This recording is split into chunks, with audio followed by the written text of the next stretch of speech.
We live here. This is Diamonds in the Rough, the long-awaited episode 1 tonight. It's truly an honor. It's truly a pleasure of mine to have this brother here, this diamond here, and also to even be welcomed in this space that we're in right now, his very own studio. This is an exclusive, I don't even know the word, but we here, and only Diamonds in the Rough. Yo, peace. My name is Watson Mir. I'm a visual artist. Currently, we're in my studio located in Times Square, Manhattan. But I live and work in Brooklyn, New York. Yes, indeed. And it's an honor to be in this studio, and I'm truly honored, and it's a pleasure. So, my brother, I've known you for some time, and from the first night we met, I already knew, like, you was a god and you was a diamond in the rough, because you could just tell. Likewise. You got an aura about you and an energy. Every time we together and you got that aura, everybody just gravitates to this gentleman. So if you're gonna really truly be a diamond tonight, and I'm gonna show you all about why. So to start it all off, to sum you up in a few words or many, who is Watson Mir? I would say Watson Mir is been an artist from the start. Started off with drawing. It's always been really creative. My father, he was an artist himself. He was a musician. So just kind of observing him and him taking his time to make his art, it definitely inspired me. But I'll say an artist that's just continuing to figure out and understand my practice. I would say, but overall, an artist for sure. And like your background, where you from? You know, what's your nationality? Where you was raised, all that good stuff. Absolutely. First and foremost, I'm Haitian. As you know, Haitians, we're definitely going to throw that out there first. But no, originally from Florida, a small town in Florida called Belglade, Florida. Literally a town of 16,000 people. But that's where I was born and raised, and I was there from until I was about 18, and I went to college in Tallahassee, Florida. Went to Florida A&M University. So you got that southern in you. Yeah, that country, heavy Caribbean, heavy southern. So it definitely makes an interesting mix.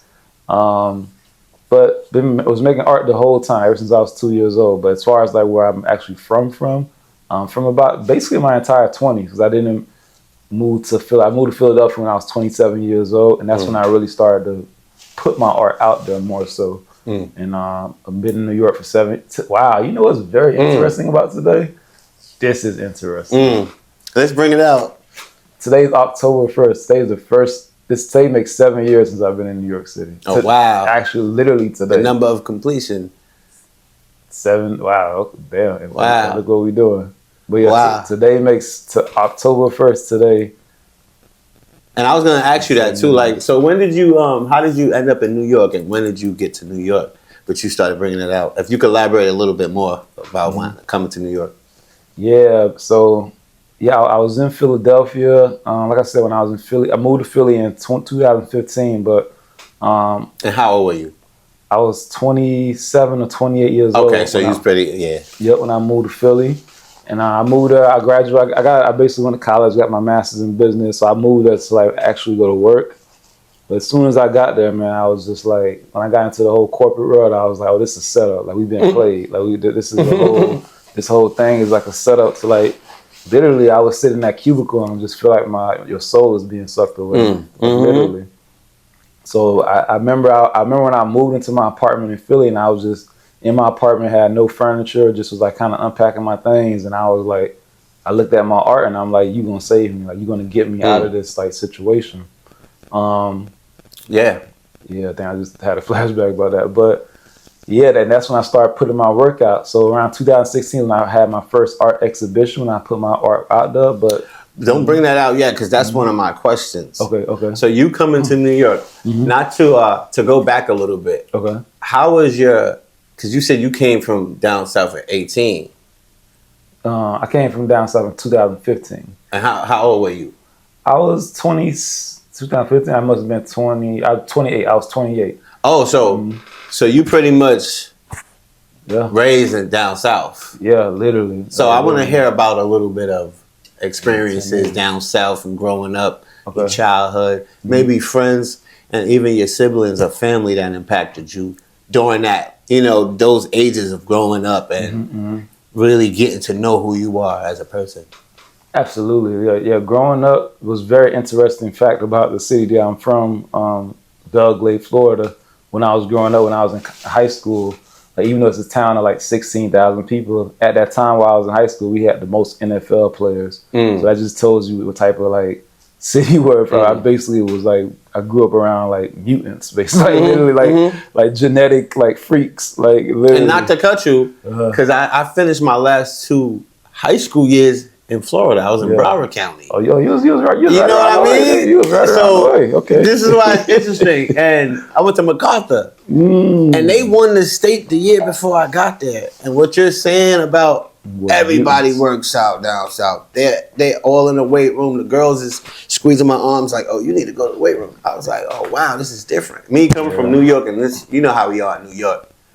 You know what I mean? So going down south, they really living. They about their body, and that sun is just recharging them. But yeah, back to you. Nah. So yeah. Just growing up, I played. I didn't play football, but I played basketball myself. So really into the athletics. Unfortunately, I got a bunch of injuries, so I wasn't really able to actually get into my game as far as basketball. But drawing was always there. I always would just draw like. And to be honest with you, that's kind of what people like knew me at. That's how I actually used to make friends. Drawing? Yeah, drawing. Like people, I'll be in the classroom drawing. People would be like, "Oh, what you drawing, draw?" So it would definitely be something that like I guess it was always like one of my magic powers. I would say like literally. It's was one interesting thing. I actually couldn't talk until I was 5 years old. When I was 2, they put me in this school that basically like.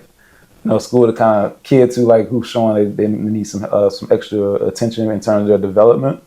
But in that school, they taught me how to draw in order to communicate. So I actually been drawing since I was like 2 years old. So that brings me to what inspired you who inspired you to start creating art and being an artist?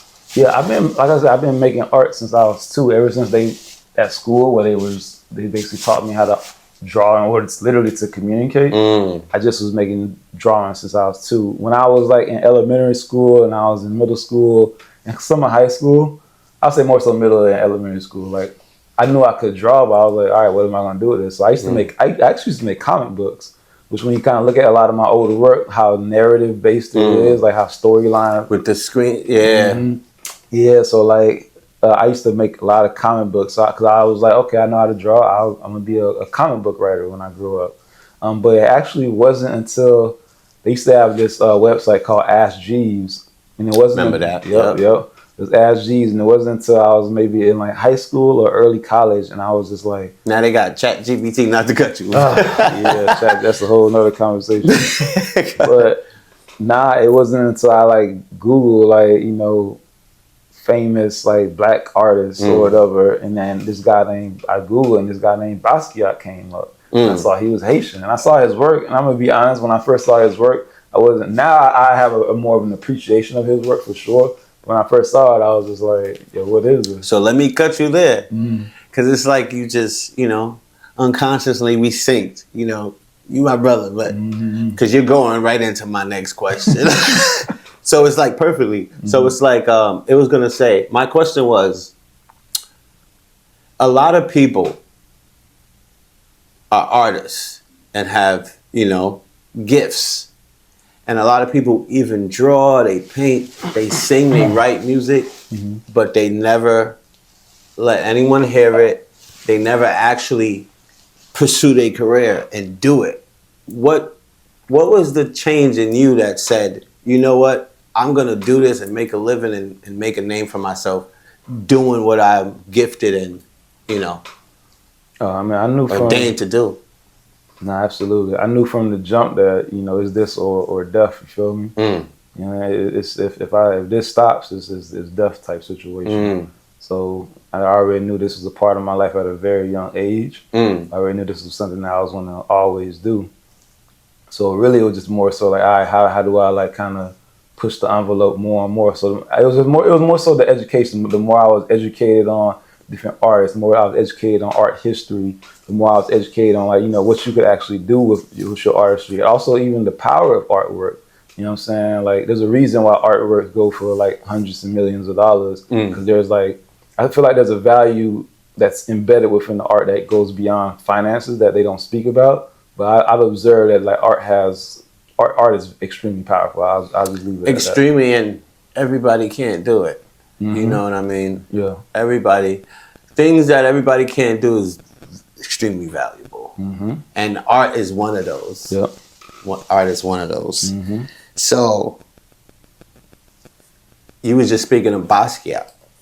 Tell us a little bit about some, few artists that you admire, that you would say is your favorites. Nah, for sure. I would say Basquiat. Is probably number two because he was more so the one that kind of showed me. One, I could relate because he was a Haitian. He was Haitian and Puerto Rican. Shout out to my Puerto Rican family. Shout out, big ups, Sarkbase. Absolutely. So it was just kind of seeing him and just honestly seeing a black figure and kind of moving around in this world that I knew nothing of at the time. It was this art world. So like, and also he was the reason I moved to New York. Like when I was in Philly, and I kind of looked at his story. Like all I used to do in Philly, because I was in Philly, but I was in the outskirts of Philly. I was in like the suburbs of Philly where I would go like days without seeing a black person type situation. So I used to just watch documentaries like all day, and I would binge watch like Basquiat documentaries. And I remember I was watching a documentary, and they was talking about the New York art scene, and I just started researching other people, and everything just started talking about the New York scene. So whether not even just in terms of artists, whether it be interviews, whether it be photographers, whether it be models, whether it be writers, New York City had some type of energy where these creative people, videographers, directors, this city, people come into this city or is born in this city, and this city turns them into a diamond. That's what I was observing from my research. I like that. Yeah, this is a powerful place that you from, bro. And it brings me to, even since I met you over the years, and you've been blazing up the art world since I've known you, all over the place with the art world. And how can you say, like, what would you say that the New York art world has done? Like, and basically I want to know, like, the experience of, hitting the New York art scene and the experience of going through it. And personally, I would say you're doing a great job, and you're on your way to be a damn Basquiat, my opinion. Thank you, bro. My opinion. We working, man. We working. How has the experience been, coming into the New York art world, leaving Philly, and actually, blazing and setting it on fire? Man, New York City. This city is one of the most dynamic places probably in the universe. I can't even say, because I actually just came from Paris. Shout out to Paris. Paris was dope. But even when I was in Paris, cause usually when you think about epicenters of Earth, you think about New York, you think about London, you think about Paris. Yep. But to me, I always think about like Paris. Paris is up there with New York, maybe. So when I went to Paris, that's when I learned that New York is the captain. Because when we was out there, when we was telling people we was from New York, they was like, "Oh, yeah," like they look up to New York out there. Yeah, elaborate on that for us. At least the people that I was meeting or whatever, like they was like, because there was more so like New York is like a driver of fashion, the arts, things of that nature. Now they had amazing art out there, but just more so, just also the energy. New York has such a it has such a it's New York. It's kind of indescribable, man. Especially coming from I'm not from here. You feel me? I only been here 7 years, so I feel like I have like a different perspective from someone like you who you basically was born in the fire. Yeah, I was born in Elmhurst Hospital, Queens, and Yeah, but what's interesting, Mm-hmm. and I know fellow New Yorkers can relate. It's like, Mm-hmm. say you're from Queens, and then you're young. You don't really be around too much. Mm-hmm. Nowadays, like Brooklyn is my home and where I find my tribe. You Mm-hmm. know, it's a different spirit in Brooklyn. You know Mm-hmm. what I mean? And it's Mm-hmm. different from Queens, and it's different from what I've known from growing up and being. You know what I mean? So each borough has like a different energy and a different vibration, Yeah.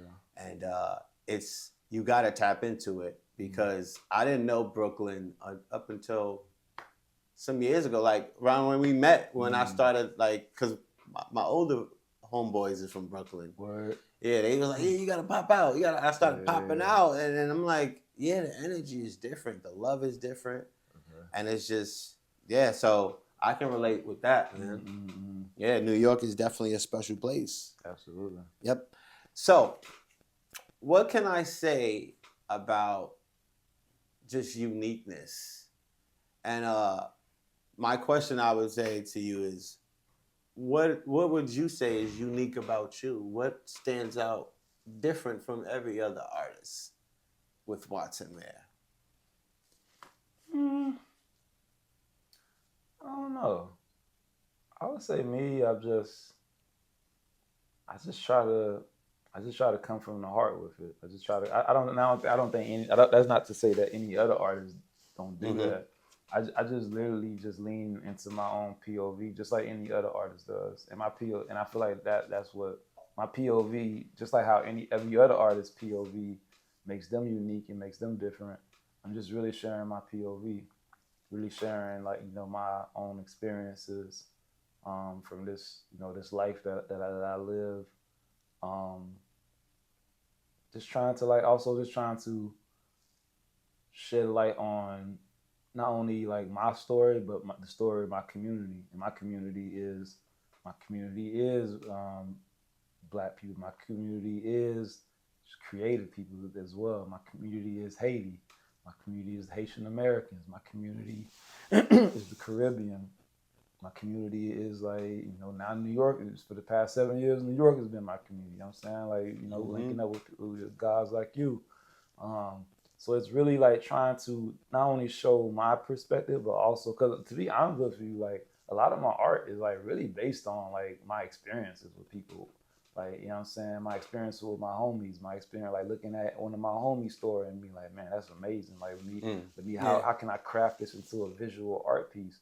Or like I'm dealing with like a woman. I got a girl now, but at the time when We're I gonna get was to that too, because the people want to know. But yeah, we're gonna get to that. nah, when I was dealing with women, different women or whatever, like kind of like the whole story and sometimes mythology behind Mm. dealing with them as well, Mm. and like injecting that within my art, because I feel like when you do that, like people, I feel like it connects with people more because they're able to relate because it's coming from. And it's something it can feel. Yeah, it's Just coming. like music, it's all artistry. Like some people could just sing and be singing like but you don't feel anything, Yeah. because it's like it's not real. It's not coming from the soul, I would say, from that space. But yeah, let's take a break.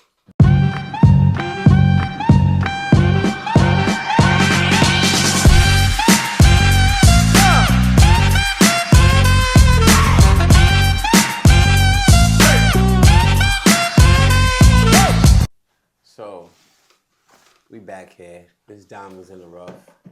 We took a little break, the wine in my system. I felt right. But anyway,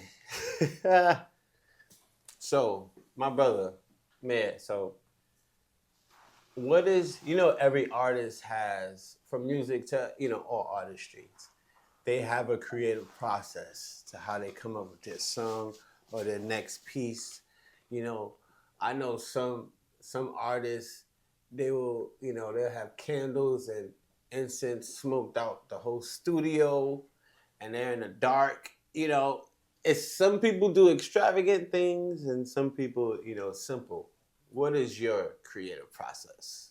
What do you do? I'll say my creative process, really, man, like an idea just like hit me out of nowhere. Like it was just like literally hit me like a flash. Mm. like literally the idea of like almost the whole piece. However, because it takes sometimes these pieces take months, 1, 2, 3. This piece here I've been working on for literally 11 months. But like a normal piece would like it'll take maybe like a month or two. But initially I'll like get the idea of the piece, the concept.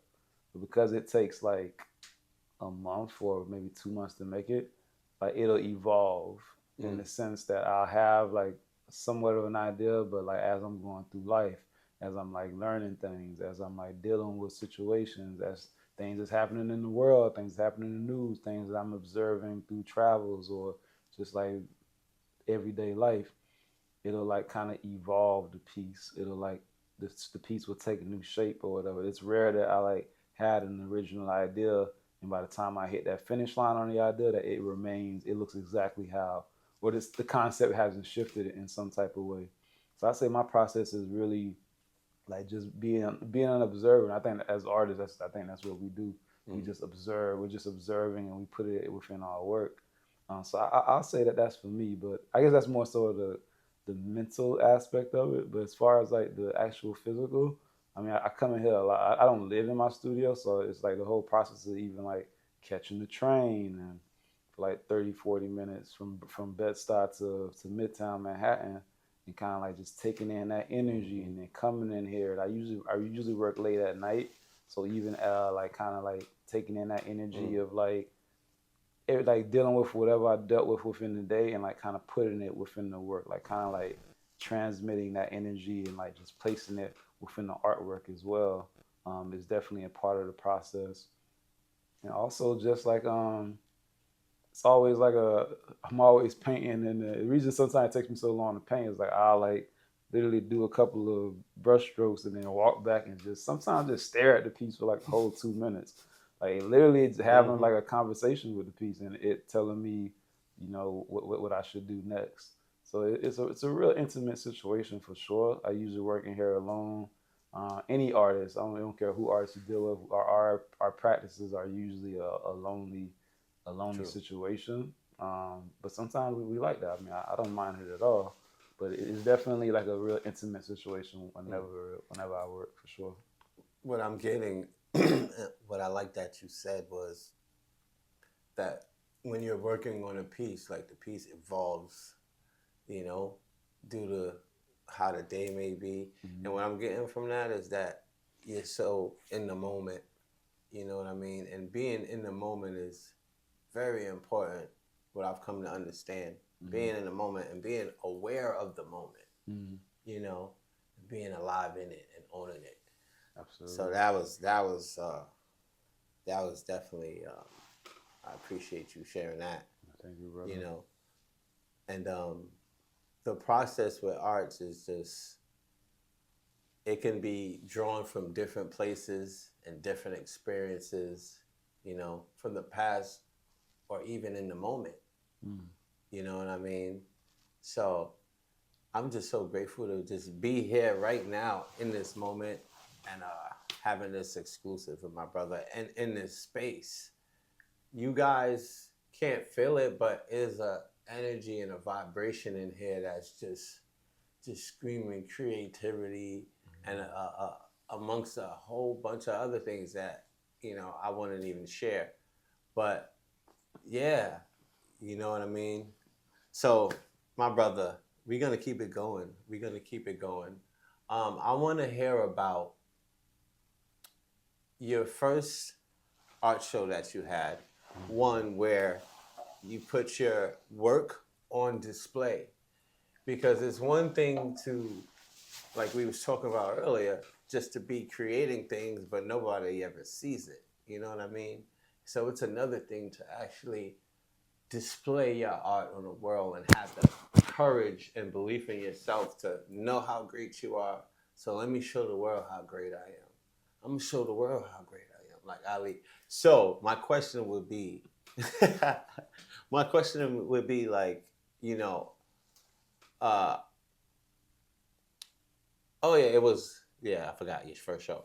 Mm-hmm. What what was your first show? The first time you displayed your art, And then also, because I remember I was there, your first solo art show. So I want to hear about that, the experience of that, and how it went and everything.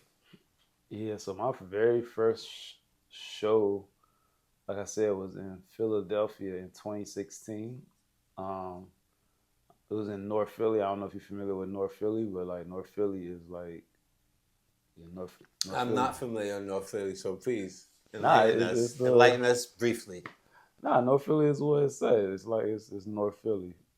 It's the basically the hood, but it's like it was in North Philly and it was like in an abandoned warehouse. I don't know how these people like. First of all, these people like they hit me up on Instagram and they was like, "Hey, we like your work. We wanted to feature your work in a show that they had."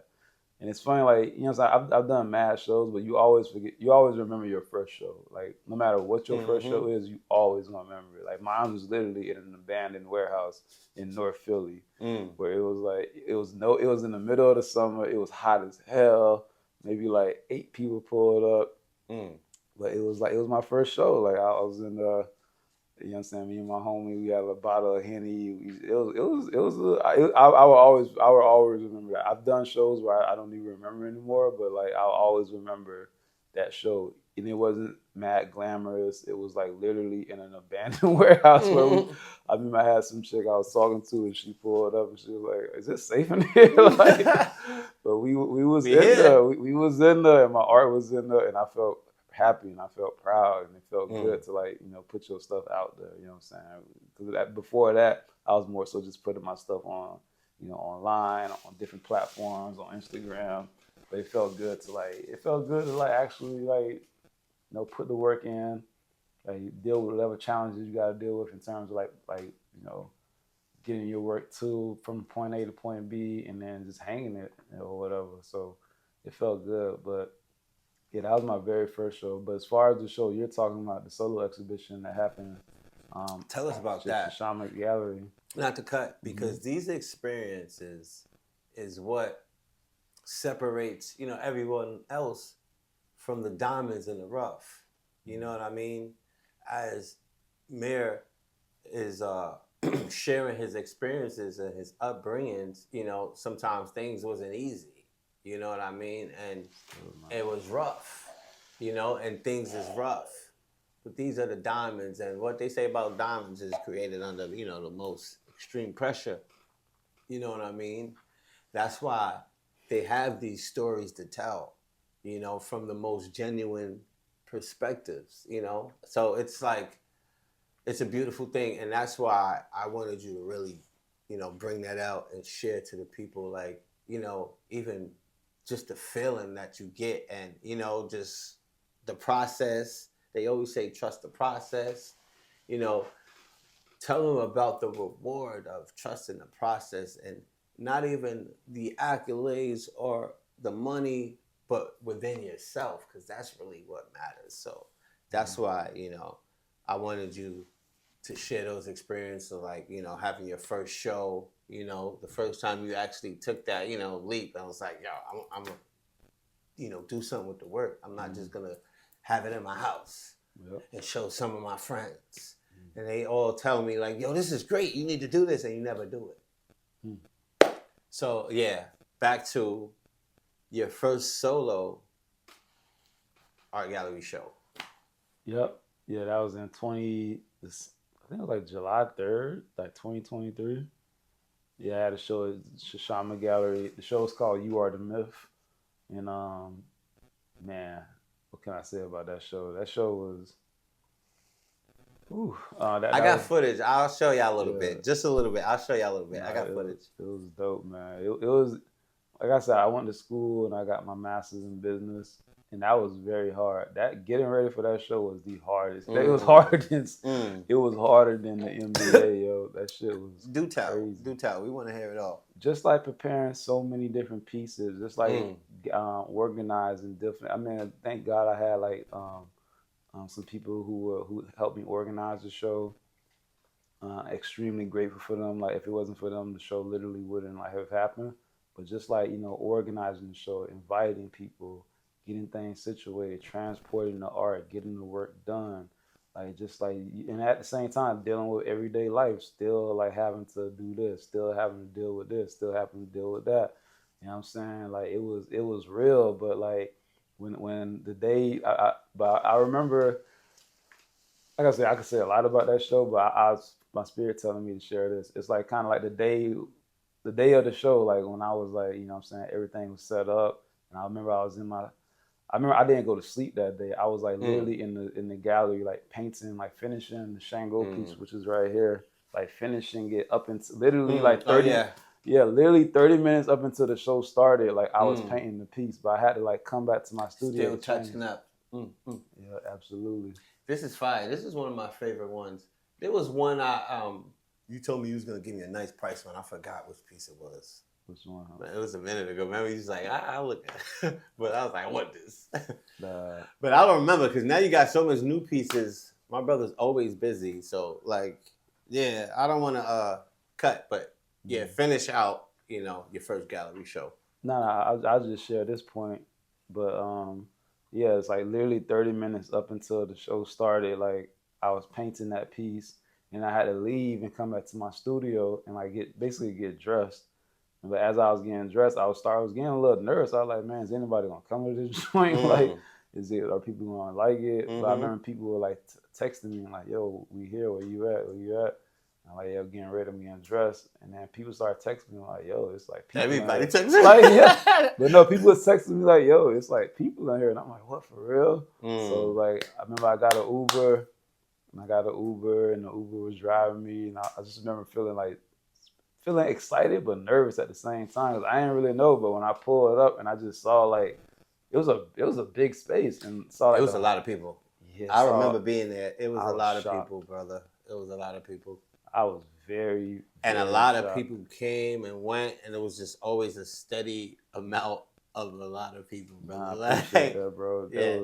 I just remember jumping out and being like, wow, like just being, just definitely feeling the love, and just feeling people's, over everything, like feeling people's connection with the art. Because at the end of the day, I make art for the communities that I spoke about, the communities that I definitely feel connected with, whether it be Haitian community, whether it be Black community, whether it be community of just artists or whatever. Which that's what was in that crowd. It was just a mixture of these different communities that I've connected with through these years. So I would say it's definitely one of my most proudest moments, and that day was definitely one of the best days of my life for sure. So far, at least. Ashe, that was a beautiful day. I was there, and it was amazing. I got footage. Yeah, it was beautiful, beautiful people there. Yeah, it was melanated copper tribe. We was there, and it was amazing. And I like to be in spaces like that. We're gonna keep it rolling. So I want to get to, we're gonna get to dive in a little bit into more of, because I'm pretty sure a lot of your fans and the people want to know, this is why I do what I do. We're gonna really get to know the artist. So let's take it. Nowadays a lot of people, might be religious or, now spiritual or whatever the case. And like, what is your like spiritual background? Like, even you can even start from upbringing, what you was, taught to now. Nah, I would say definitely when I grew up, heavy in the church. Both of my parents was Baptist, so church. Likewise. Yep, church was heavy. And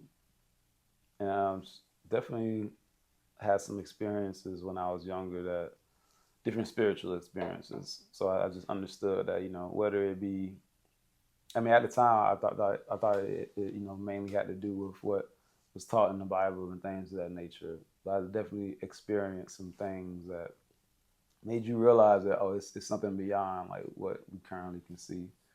I would say right now, ever since maybe 2014, 2015, I've definitely been tapping more into just different African spiritual systems, more traditional African spiritual systems, whether it be Ifa, whether it be, voodoo in terms of Haitian spirituality, Lazen, things of that nature.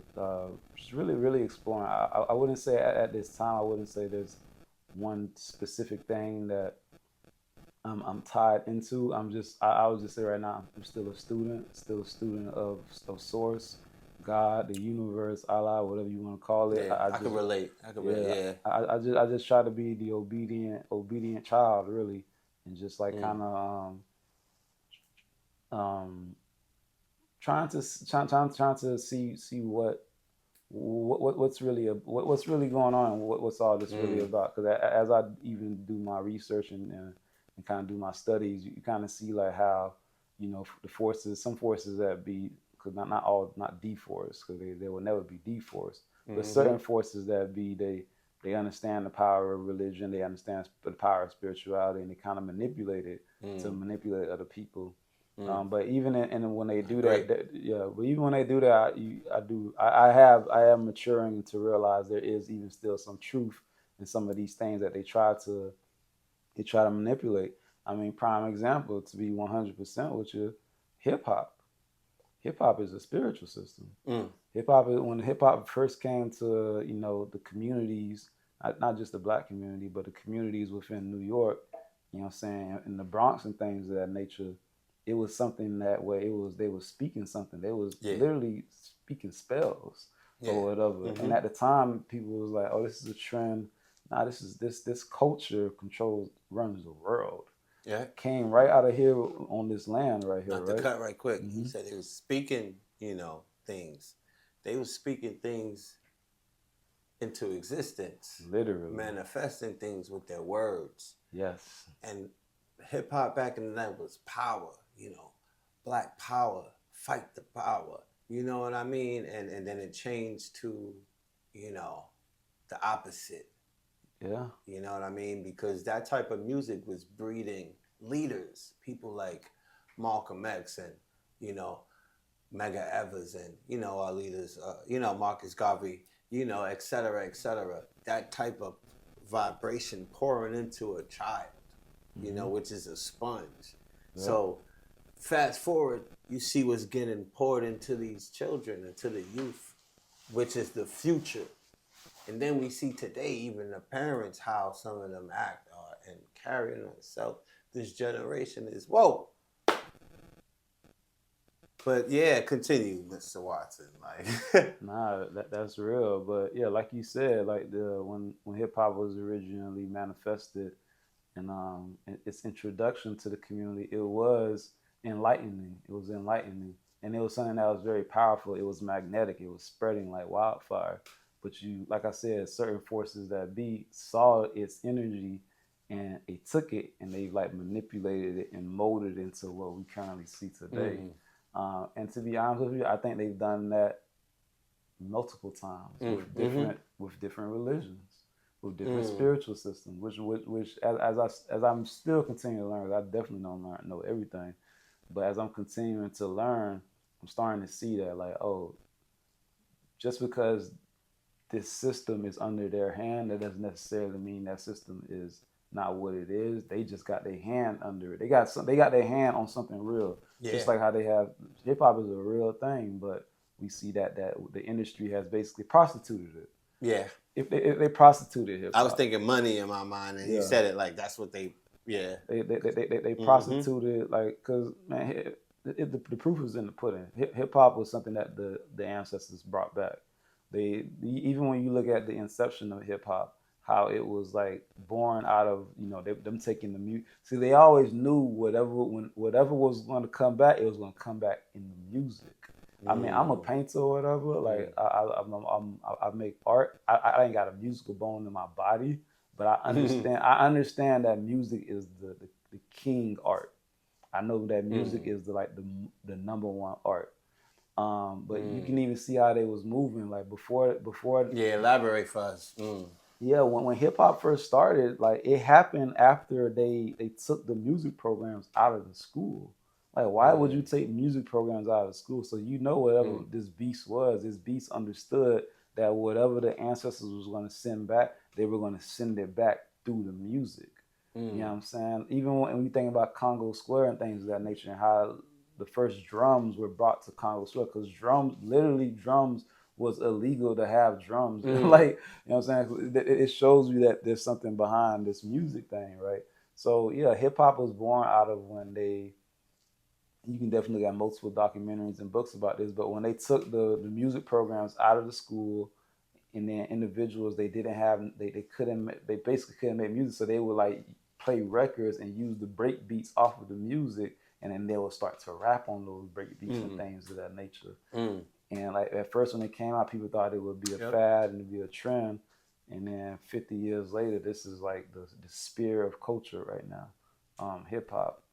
They've gotten their hands on it, but yeah, it like whatever was supposed to come, it was going to come through hip hop. But at the end of the day, the ancestors cooking up something else. Indeed, We'll be prepared next time. So that brings me to, what do you think? Us as melanated people, what should we be leaving for the youth, for the generations behind us, after us? You know what I mean? What's the greatest thing we should be leaving? That you feel, because it's many aspects and perspectives and we all have our roles in it. But what do you feel like? How could let me direct it to you, Mr. Watson. What do you feel?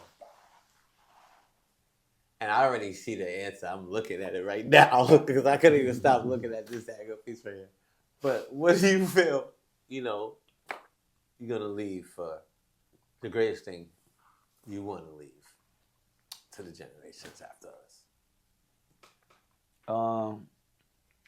I would say my mission and my purpose of what to leave is because I understand that a baton was passed to me. The baton was passed to me from living teachers, ancestors, spirits. They passed me a baton, and what I would want to leave behind is something where I'm passing the baton off to the next generation. You know what I'm saying? And what is that baton? That baton is our history, our stories, making sure that certain traditions don't die, making sure that certain names don't die. You know what I'm saying? Desaline, you know what I'm saying? Fatima, you know what I'm saying? Certain spirits don't die. Ogu, you know what I'm saying? Zili Dantor, you know what I'm saying? Making sure these things don't die is what our purpose is, not even just mine's. Like that's why certain people who have not even just artistic abilities, even people like yourself, like you have a passion to like even shed light on certain, like it's all one mechanism. It's just different parts and gears to this mechanism. Even our brother right here who's doing the videography work, we're all working towards this purpose of like, you know what I'm saying, passing that baton. Because I mean, if I'm just making paintings and doing art, and I don't have people like you coming in and do an interview, or I don't have the brother like video, it's going to We're all a piece to a body, to one. Absolutely. And it's all one. So I would say, like making sure we're doing what we need to do to like pass on these stories, but also, which I think is very key, and I think that all of us need to pay attention to and take into account as we are following our purpose, following our passions, and following our desires. Give credit and pay homage to the ones that came before you, but make sure you're adding to the pot. Make sure you're adding something new. Can you say that one more time? Make sure you're adding to the pot. Make sure you're adding a new ingredient into it. You know what I'm saying? And what that means is like new, whatever you do, making sure you're not only are you like giving credit and giving like shedding light on the past and the history, but you're creating something new that the future can study as well. That's how buildings are built, right? And evolving. That's the word. That's I ain't even gotta say that. I ain't even gotta go into what I was gonna say. That's what evolution is. It's like it's something that's the foundation of it is like centuries and centuries. But in order for it to continue to evolve, you have to add something new, and you need to add something that has never been seen before. Ashe, brother. Ashe. This is Diamonds in the Rough, and it's been a pleasure. Like, So what I think is very important and I'm very serious about is inspiring, you know, the next one in the future. You know what I mean? Diamonds in the rough. I started this show because I've met a lot of people, and there is a lot of people out there. A diamond in the rough, when you break it down, it's a diamond that's in the rough. The rough is the circumstances, might be the neighborhood or whatever you've been through in your life, but you have the talent and you're a freaking gift and you shine. Once you get pulled out of the rough, dust it off, you're a damn diamond, diamond, like Rihanna's damn song. But, my brother, I want you to, give some words of encouragement, inspiration to the future and to somebody, because you've inspired me, on a personal note. This brother has inspired me personally, to really get back to myself, which is the creative side of myself. You know what I mean? Because I used to draw too and play basketball, but that's what I'm known for, you know.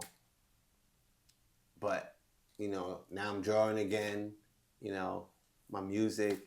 So, sword sharpens sword, you know what I mean? Like, pass on that good energy, build somebody up instead of break them down. You know what I mean? Encourage them instead of discourage them. I hate and envy and be jealous. We're like children. We all meant to shine like children do. We all have a gift and a light that needs to be seen.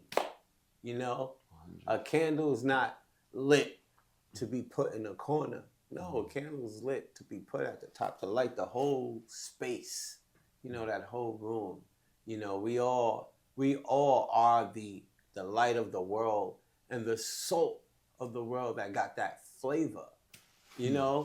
So I said all that to say this, and for my brother, this diamond right here, Watson Mayer, inspire, if you could say anything, just give some words of encouragement, inspiration to the future. I'm gonna edit this, but yeah, go ahead. No, you good. Give it to them.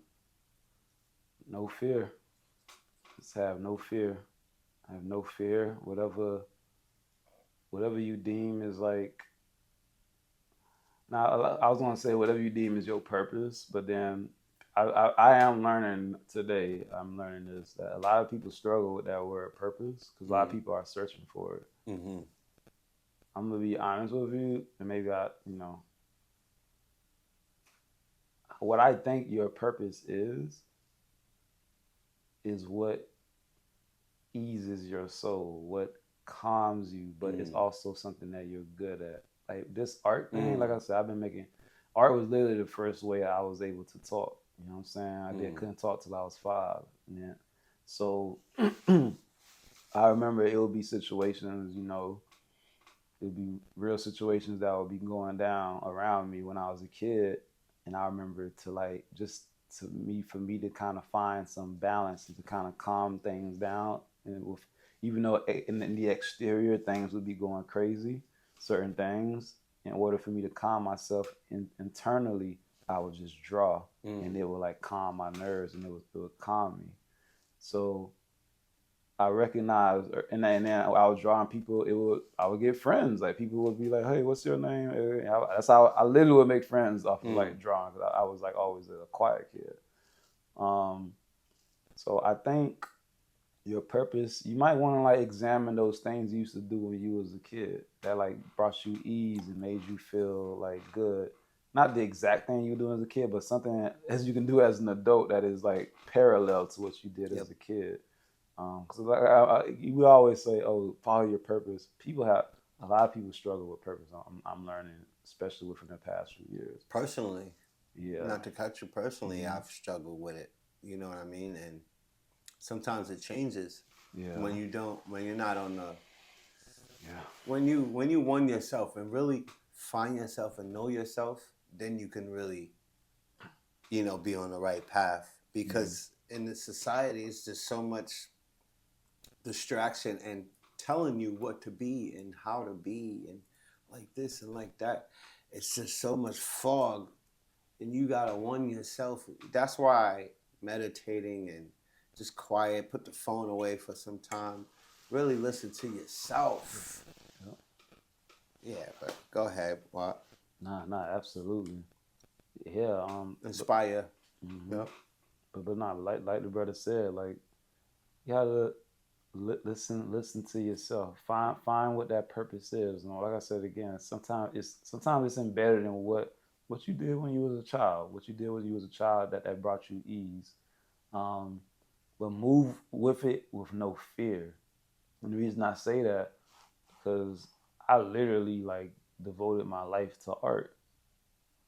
And what do they say about art? They say most artists are starving artists. It's like you put like a, you know what I'm saying? There's not like a lot of favorable, inspiring things that they put on artists. Like they say, oh, you're an artist, you're gonna be starving. Like literally, that's the whole thing.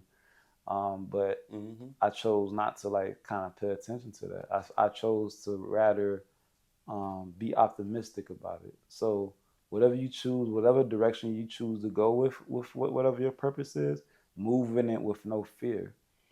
And one way you can move in with no fear, study the ones that did what you're trying to do with your purpose. Study those that came before you, because those individuals will be the blueprint. Your life won't go exactly how their life went. So don't look at them and be like, oh, this person did something by the age of 27 and I'm 38 and I ain't do it yet, so it's over for me.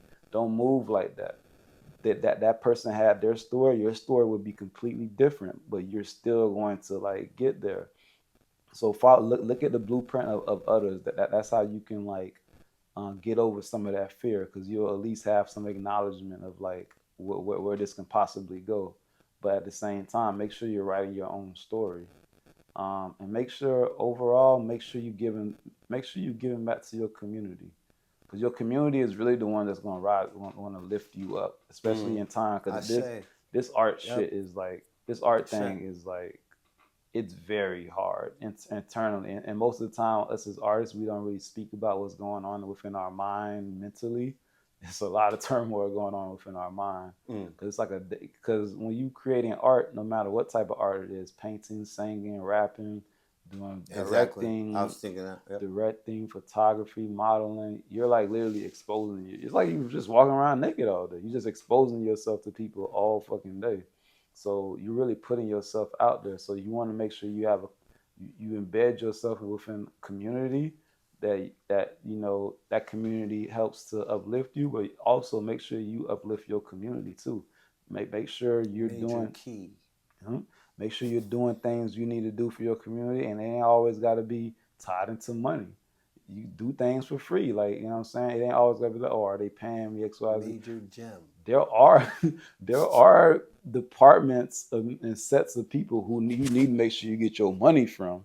But in terms of my community, if they pay me, they pay me. If they don't, they don't. I'm gonna water this community or whatever. You feel me? So make sure you find your community and make sure you devote your time and your energy to that community, because those are gonna be the people who champion you, and that you can champion them as well. So, and it's an ecosystem of y'all uplifting each other. So absolutely. Ashe. All I can say is I'm so thankful, my brother. I'm so grateful, and it's been a pleasure. Wait, I wanted to do. It's been a pleasure. I'm so thankful and grateful for you even letting us in the studio and letting me be here and have this one-on-one exclusive interview with you. Absolutely. You know, it's truly a pleasure of mine, and for many reasons, I'm pretty sure everyone could see why I chose you to be my first diamond in the rough for my show. And brother, I want to get up and really show you love, brother. Like, appreciate it, brother. Appreciate it, man. You know what I mean?